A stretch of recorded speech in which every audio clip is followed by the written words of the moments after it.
Bienvenidos a una emisión más de Extracto, el programa que nos muestra lo más destacado en ciencia, tecnología y cultura. Una producción de la Agencia Informativa de Educación de México, conformada para mostrar al público a los protagonistas del sistema educativo, su contexto, actualidad, las instituciones, escuelas, profesores y desde luego a los estudiantes. Un espacio con lo mejor de la información en educación, con lo más actual de estos temas. Acompáñenme en este viaje por México y el mundo sobre el universo educativo y los personajes que la construyen. Soy Benjamín Aparicio y los invito a iniciar el extracto del día de hoy. ¿Me acompañan?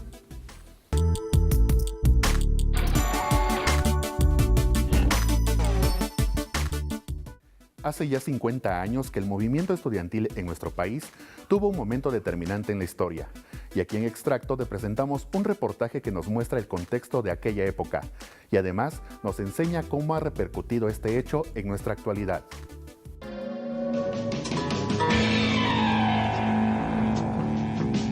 Los 60s fueron una década sobresaliente para la historia mundial. El mundo cambiaba a pasos acelerados. El capitalismo y el comunismo se enfrentaban por la hegemonía mundial en varios frentes. El hombre pisó la luna por primera vez. Al mismo tiempo, los jóvenes y las minorías luchaban por sus derechos civiles. Hubo un cambio de paradigma social y educativo. En los campus universitarios, movimientos juveniles abanderaban una nueva forma de convivencia basada en el pacifismo. La educación como punta de lanza de una nueva manera de entender y relacionarse con el mundo, encabezada por una generación que buscaba algo mejor, se vio reflejado además en las aulas, en la cultura y en las artes.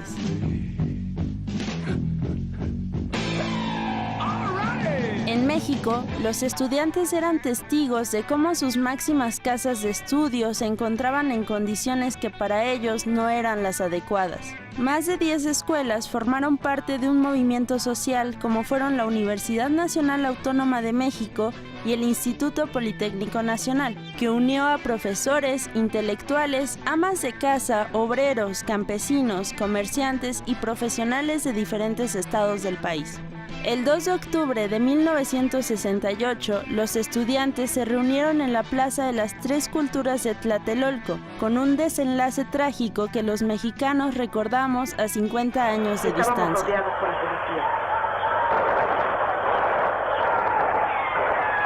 Esa fecha quedó marcada en el movimiento estudiantil, al igual que la historia de nuestro país. 50 años después, han sido testigos de una nueva era de educación y cultura. Como el 68 ha sido ese hito fundador a partir del cual todos los movimientos sociales posteriores se reconocen. Y como todos esos movimientos sociales posteriores toman elementos del 68, de ese inicio de lucha democratizadora, cuando los estudiantes en un pliego petitorio sumamente claro hacen exigencias sumamente razonables que tienen que ver sobre todo con el límite del poder público desde la sociedad civil. Numerosos son los eventos y las actividades académicas que se han ejercido después de 1968. El papel de los alumnos y las máximas casas de estudio cobraron mayor importancia.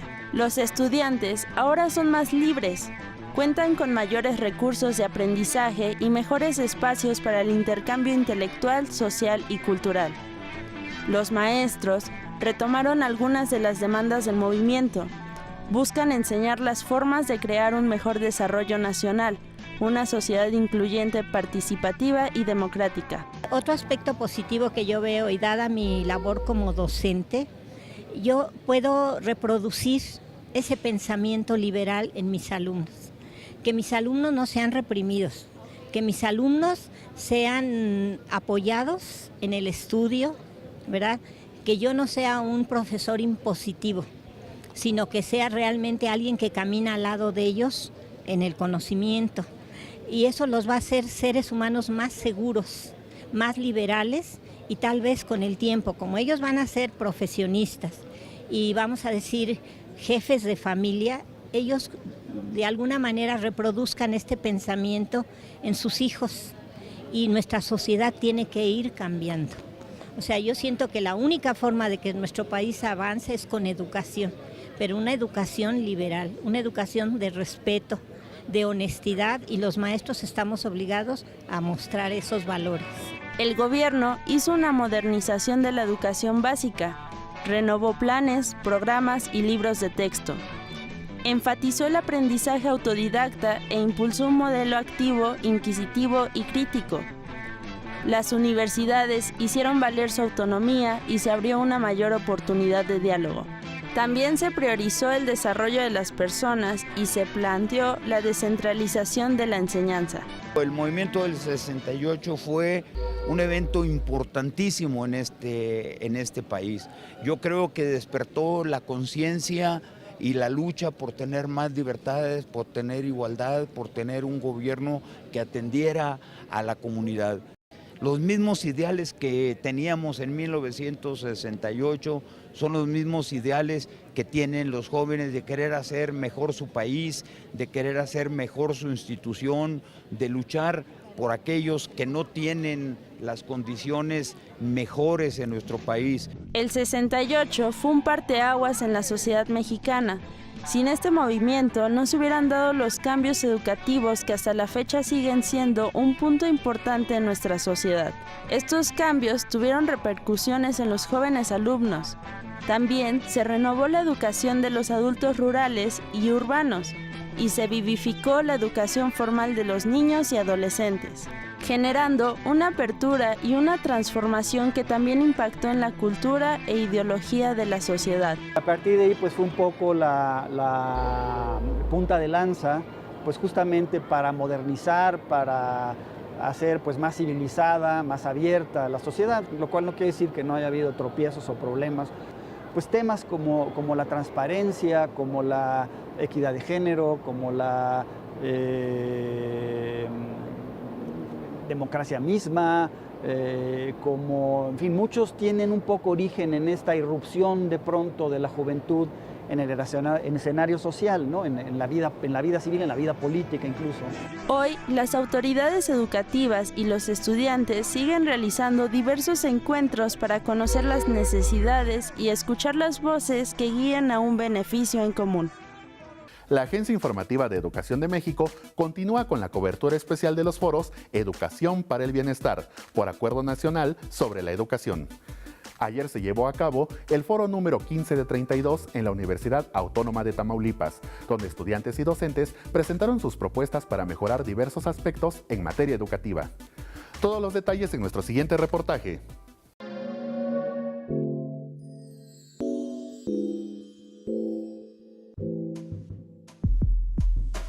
En 1825 se otorgó a Ciudad Victoria, Tamaulipas, la categoría de ciudad, en honor al primer presidente de México, don Guadalupe Victoria.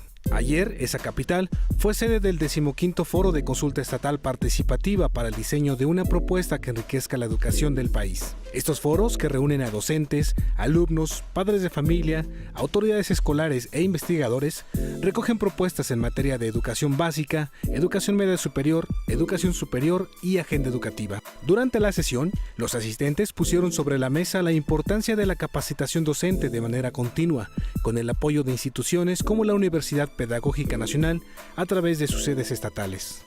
Que las unidades UPN formen parte del sistema de desarrollo profesional docente, como parte de la política de actualización permanente para la educación básica, media y superior. Definir la situación jurídica de las unidades UPN en los estados, para que puedan operar de mejor manera y generar acciones de manera más proactiva. Propiciar investigación educativa a través del apoyo para la creación de cuerpos académicos en líneas de investigación que coadyuven al desarrollo profesional de los profesores. Los alumnos también expusieron sus inquietudes, enfocadas en el fortalecimiento de las capacidades tecnológicas y de infraestructura en las universidades, además de que se establezcan programas de intercambio a otros países para fortalecer sus habilidades, como lo propuso Daniel Humberto Hernández, estudiante de la carrera de Contaduría de la Universidad Autónoma de Tamaulipas, sede del encuentro. Para poder aplicar nuestros conocimientos, necesitamos que nos den la oportunidad de elaborar nuestras prácticas profesionales fuera del país, en un ambiente globalizado. Nuestra propuesta va encaminada a que se cree un programa nacional de prácticas profesionales con el recurso necesario para apoyar al talento estudiantil mexicano. Nuestra propuesta es que se ha creado un programa a nivel superior, encaminado al intercambio cultural entre comunidades universitarias, ya sea dentro del país o fuera del país también.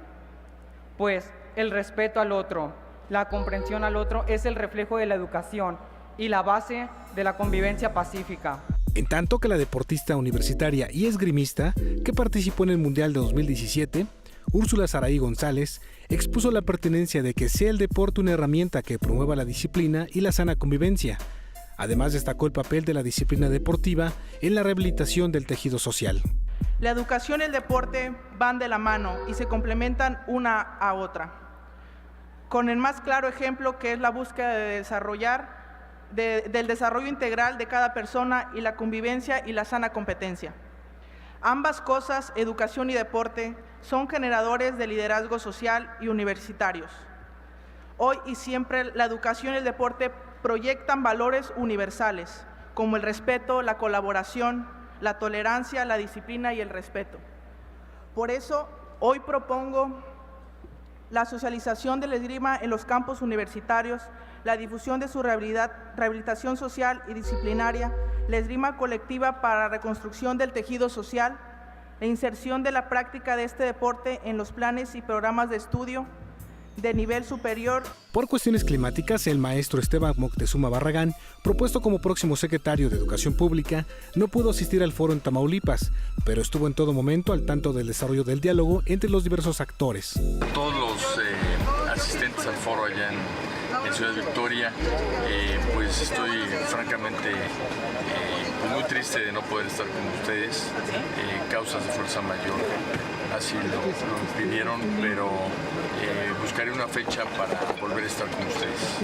Quien tiene toda la atención en los foros son los ponentes, son las maestras, los maestros, los expertos, la sociedad civil organizada, los padres de familia y los alumnos. No soy yo, de manera que el foro se está desarrollando y toda su riqueza será considerada. Entre las propuestas planteadas, destacaron la necesidad de capacitar al personal docente para atender a estudiantes con discapacidad, generar espacios para el fomento a la lectura y diseñar talleres para los padres de familia a fin de fomentar el seguimiento de los valores escolares. Además, fortalecer los contenidos curriculares que favorezcan la educación de los estudiantes en desventaja y ampliar la cobertura de educación superior por medio de programas a distancia.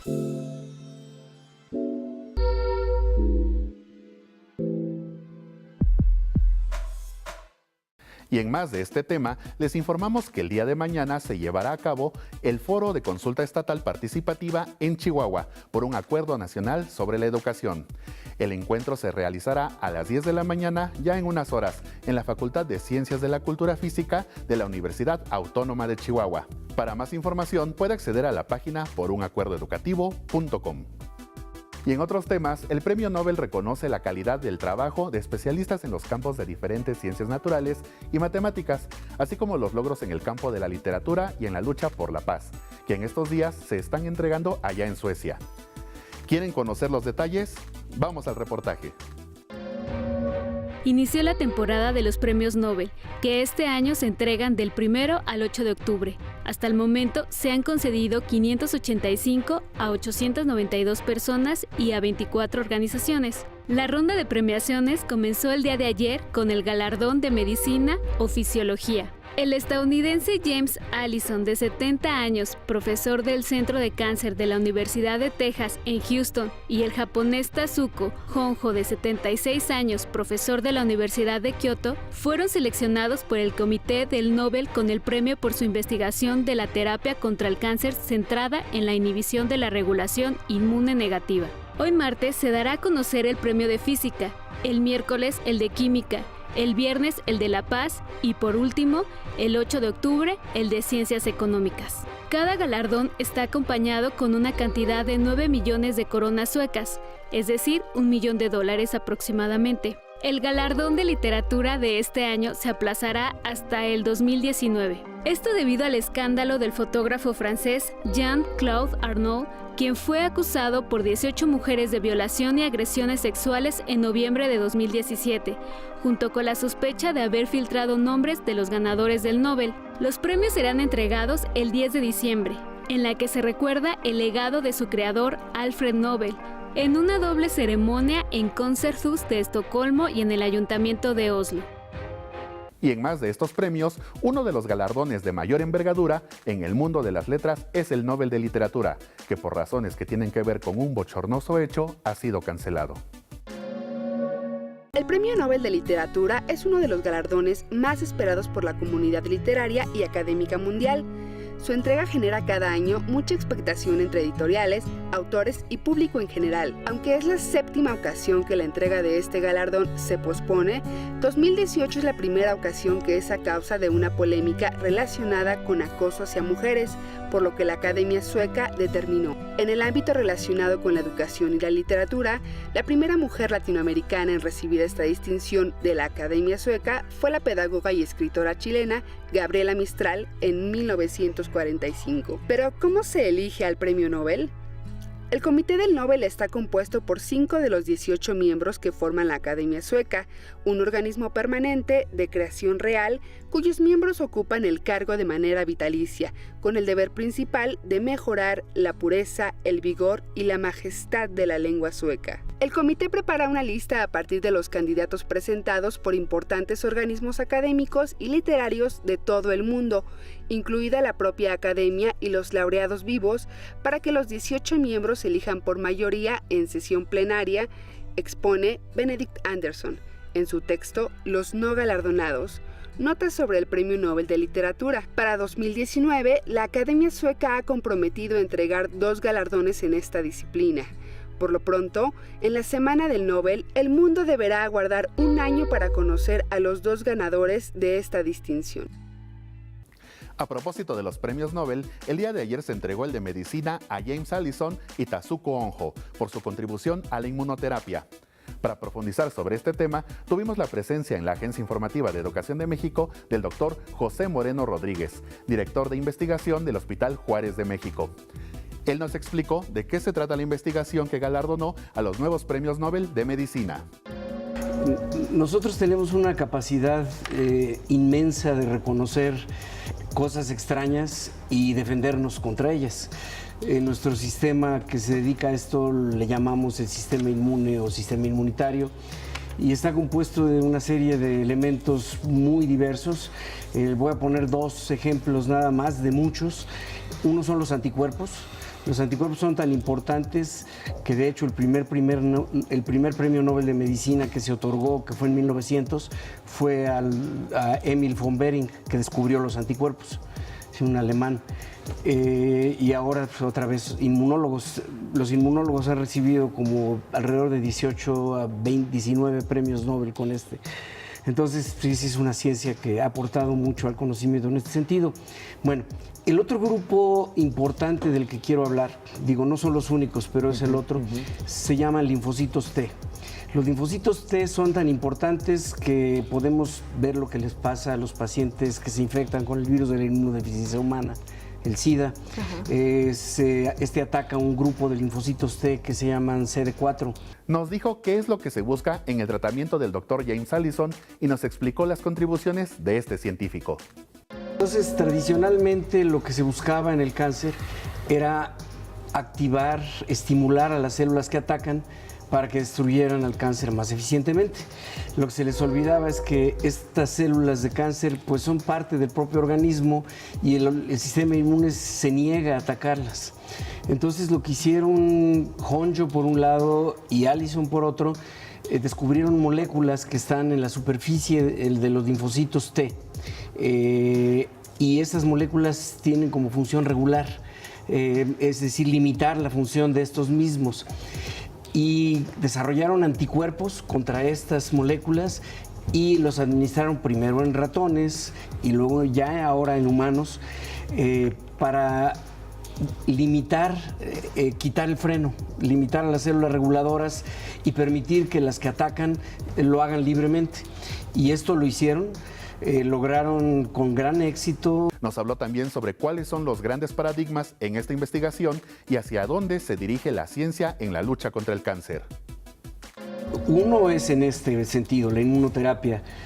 Otro sentido es la genética del cáncer. Sabemos que las células de cáncer tienen alteraciones en su DNA en su ADN, como dicen en español. Y estas alteraciones hacen que las células se dividan anormalmente, que pierdan el control, que puedan adquirir mecanismos que les permite evadir la respuesta inmune, y estas son áreas de interés en el cáncer, ¿no? También se está viendo en el cáncer las células que forman el tumor, sobre todo en las formas agresivas de cáncer, son heterogéneas. Algunas células constituyen la masa del tumor, pero hay otras células que constituyen la semilla de donde sale esa masa del tumor. Claro. Les llaman células troncales malignas o células troncales tumorales, y estas células también son muy importantes y se está buscando la forma de bloquear estas células, porque de esta manera se impide el desarrollo del cáncer, ¿no? Esta mañana nos acompañó en el estudio la doctora María Esther Basurto López, directora de la Escuela Normal de Especialización, quien nos vino a platicar sobre la educación especial. Primero, la doctora nos explicó qué es una discapacidad y cuáles son sus variantes. Mi escuela tiene 75 años, hoy estamos en este periodo de festejos de 75 años. Siempre se han visto como una especialidad. Antes los maestros que ya estaban formados venían y se especializaban en distintas áreas de discapacidad. Hoy tenemos en segundo, tercero y cuarto año las últimas generaciones de la licenciatura en educación especial con esa mirada de áreas de atención de discapacidad, y tenemos también en primer año la primera generación de la licenciatura en inclusión educativa, en donde el panorama es más amplio para precisamente la inclusión, ubicar a partir del análisis y el estudio de la discapacidad y otras condiciones, poder atender a los chicos que se integran a las escuelas especiales o bien a la escuela regular. También nos dijo cómo es que se prepara a los docentes en materia de educación incluyente. Es una condición muy específica en cuestión de la condición del cuerpo que ha tenido una limitante y luego se generan secuelas. En este sentido puede ser una discapacidad auditiva y lenguaje, una discapacidad visual, otra intelectual y otra motora. Las otras condiciones que yo refería son a las condiciones psicosomáticas, como pueden ser algunas condiciones de espectro autista, otras condiciones pueden ser los niños sobredotados, así como esa gran variante de chicos que van a la escuela y que necesitan una atención más específica. Igualmente nos indicó cuáles son los planes de estudio y sus contenidos. Hoy tenemos una particularidad importante en un enfoque social pedagógico, ¿no? En donde se ubica que la discapacidad tiene condiciones específicas, ya uno va aprendiendo esas condiciones a partir de un área neurológica, un área visual, ¿no?